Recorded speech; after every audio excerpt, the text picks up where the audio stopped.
Bonjour, je m'appelle Sofia, j'habite au Maroc. J'ai été financée le 3 janvier 2022 par OneUpTrader. J'ai terminé mon évaluation en 45 jours pour le compte de 50 000 dollars. J'ai choisi ce compte parce que c'est le plus compatible avec mon expérience en trading et je définis mon style de trading en du scalping basé sur une analyse financière et technique. En fait, j'ai plusieurs amis qui tradent depuis un moment avec OneUpTrader et ce sont eux qui m'ont conseillé cette société.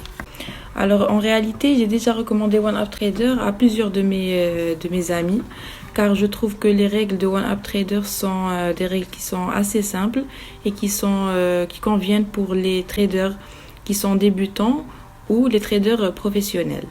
Et en plus de ça, OneUpTrader dispose d'un service de support qui est très très réactif, H24, 24 heures sur 24 et 7 jours sur 7.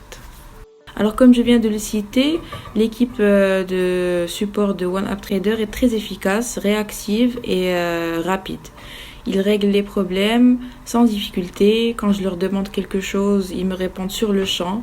Ils sont en ligne toute la journée et toute la nuit. Et ils m'expliquent tout en détail pour que je puisse régler mes problèmes. Je suis très satisfaite de l'équipe support de OneUpTrader. Alors après avoir complété mon évaluation, j'ai reçu le contrat le lendemain. Je leur ai envoyé, j'ai signé le contrat, je l'ai envoyé et 2 jours après, j'ai été financée. Ça a été très très rapide. Non, il n'y a pas eu d'extra, je n'ai rien eu à payer. Tout était clair et simple. Oui, j'ai reçu un seul avertissement parce que je n'ai pas respecté une règle. Non, la vérité, je n'ai pas essayé d'être financée par une autre société à part OneUpTrader. Alors, je n'ai jamais tradé avec d'autres sociétés à part OneUpTrader, mais j'ai pu lire les règles que chacune des sociétés propose. Et j'ai pu constater que les règles de OneUpTrader étaient les plus simples et les plus claires par rapport aux autres sociétés. Alors pour mes entrées, je pose mon support et mes résistances afin de définir le point d'entrée. Et concernant le point de sortie, je pose mon stop loss et mon take profit. Comme ça, ça me permet de minimiser mes pertes et de maximiser mon profit. Alors j'utilise mon support et ma résistance tout en suivant la tendance du marché. Et concernant mes indicateurs, j'utilise le RSI et le Moving Average. Comme ça, j'ai une charte qui est simple et efficace. Oui, bien sûr, je veux pouvoir investir dans l'immobilier et financer mon master en droit des affaires internationales.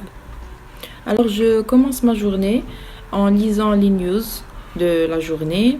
Ensuite, je fais mon analyse financière et technique pour savoir le point d'entrée et ainsi le point de sortie de ma transaction.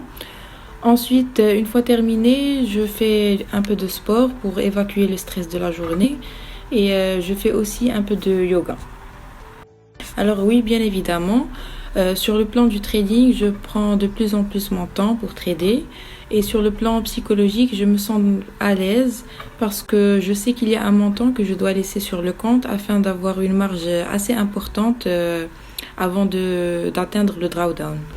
Alors ce que je pourrais conseiller aux traders débutants, c'est de prendre le temps de faire une très bonne analyse financière avant d'entrer dans une transaction. Et plus important que ça, ce que je conseille vraiment, c'est la maîtrise des émotions.